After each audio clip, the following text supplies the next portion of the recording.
The next section of our meeting is our action items, or at least our initial action items.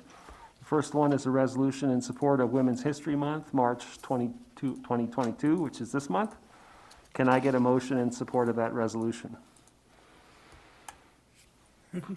Yes, no? Yes, I just have to pull it up, so Okay. I'm not there. I move that we make a resolution in support of Women's History Month. Thank you. Do I have a second? Also from DJ again, is this a second?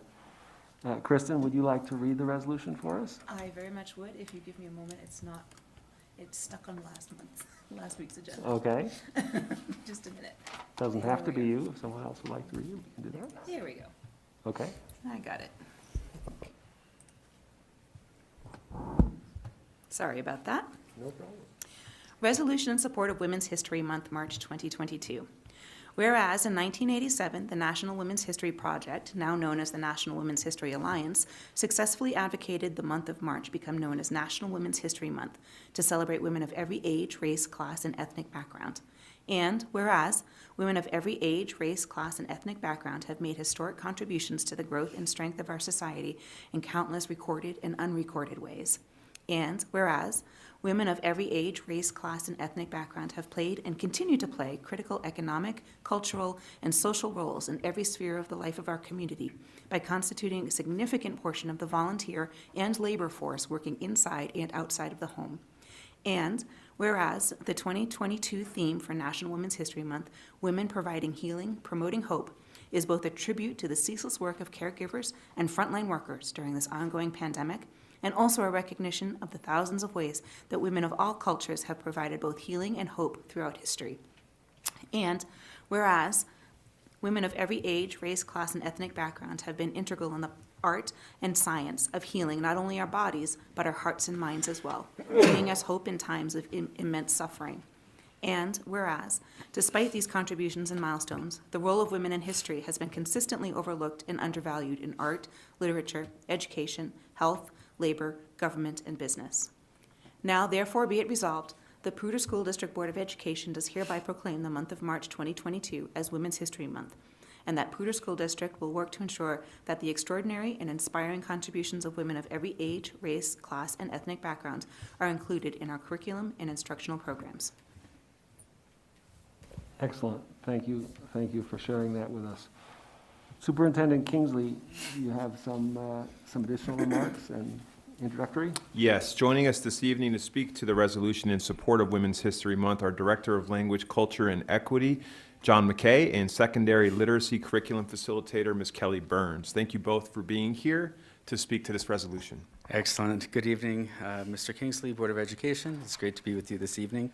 This evening, I have the privilege of introducing Ms. Kelly Burns. I've had the opportunity to work with Kelly for many years. Kelly is an advocate for educational equity. She honors the multiple identities and cultures that we serve within Poudre School District.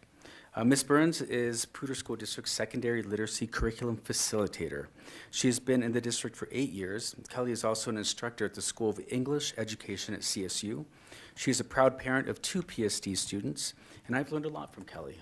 And so I am thankful for her continued allyship and advocacy of so many identities and cultures within Poudre School District. And so with that, Kelly. And thanks for your service here. Thanks for giving me a moment to speak to this resolution and for being the kind of school district and school board that makes this a priority. It means a lot. It makes me really proud to be here both as a parent and as an employee and an educator. And I brought a book, y'all, because I'm a literacy instructor, so that's what we're doing. So I'm just going to speak for a few minutes. Thanks, John, for all of your leadership in equity, language, culture, and equity in Poudre School District. Thank you for leading that charge and for delegating and sharing that load collectively with so many of us.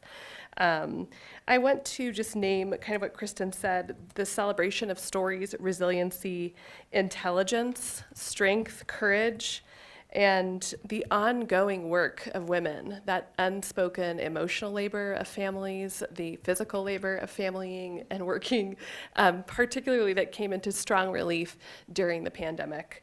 And I'm so proud to have that resolution and that acknowledgement. So thank you for taking the effort and time to do so. As I've learned from my Indigenous colleagues here in Poudre School District, that acknowledgement is the beginning of an educational equity path. It's where we start rather than an end point. And so part of this work as a literacy facilitator and an educational equity advocate is to think about how we continue that starting in advocacy here, and how do we continue that work into allyship, into accomplice work status with our communities and identities who are intersectional in this community. I would like to name students, educators, staff, and community members and family partners as inclusive when I say this list. So if you want to actually stand with me, I invite you to honor the intersectional women in our public school spaces. You can rise with me and stand as I speak all of these women. So we want to stand in honor of Black women in our community spaces, of Indigenous women, thank you for standing, of Asian American women in our spaces, of Latinx women in our spaces. And as I name these types of women, these intersectional identities of women, you might close your eyes even and imagine, like, who are the teachers who are showing up this way, or the parents, or the community members, or neighbors who are these women, the global women in our community, the Muslim and Palestinian women in our community, the queer women, the trans women, women who identify as fat, gender nonconforming women, women of all abilities, neurodivergent women, women who've chosen to be mothers and those who've chosen not to be mothers, women who've never gotten the choice to be mothers, women of all faiths and spiritual identities, women who have intersectional identities.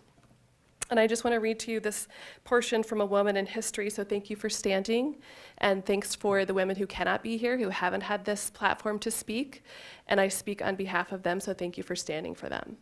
I want to just close with this excerpt from a text from Audre Lorde, and this was written in 1978, the year I was born, so that makes me 43. Seems like a spring chicken, right? It's called "The Master's Tools Will Never Dismantle the Master's House." And I'd like us to think about our proclamation as a beginning and think about what new tools might we need to dismantle systems that are no longer serving women equitably in the school district and in our community. Audre Lorde says, "Those of us who stand outside the circle of this society's definition of acceptable women, those of us who have been forged in the crucibles of difference, those of us who are poor, those of us who are lesbians, those of us who are Black, those of us who are older, know that survival is not an academic skill. It is learning how to stand alone, unpopular, and sometimes reviled, and how to make common cause with those others identified as outside the structures in order to define and seek a world in which we can all flourish." And I'm going to read that last part one more time.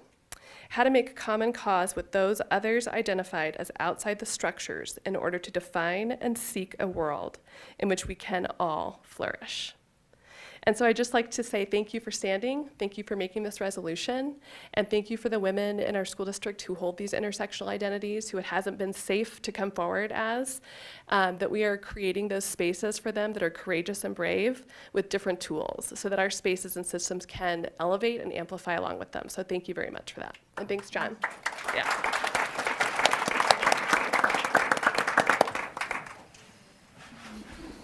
Thank you so much for those inspiring remarks. I really, really appreciate that. Are there folks on the board who would like to comment on this resolution before we call a vote? Nate?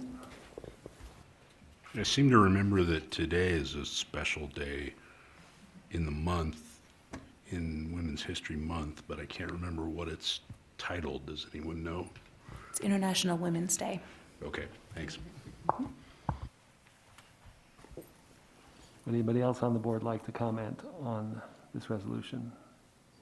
I just want to speak on behalf of International Women's Day, or not on behalf of, but to it, actually. Just during this time, I would just like to, if we could, in our thoughts, keep particularly the women of Ukraine right now in our thoughts as they go through some extraordinary times. And to know that roughly 2 million of those who have fled Ukraine right now are mostly women and children. So if you could just keep those people in your thoughts, that would be, I think, a great way to celebrate International Women's Day today. Thank you. Other comments or thoughts? All right, I think we can call a vote on this. Lexi? DJ Anderson, Aye. Jim Brokish, Aye. Nate Donovan, Aye. Kristen Draper, Aye. Rob Pedersen, Aye. Carolyn Reed, Aye. Jessica Zamora. Aye. Motion passed 7-0. Thank you so much. And I'll echo what was said earlier, that I'm super proud to be associated with an organization that values this kind of resolution, and more importantly, the work that goes behind it. So thank you again for passing it, board, and thanks again to John and to Kelly, for your comments and your introductory remarks. Thank you.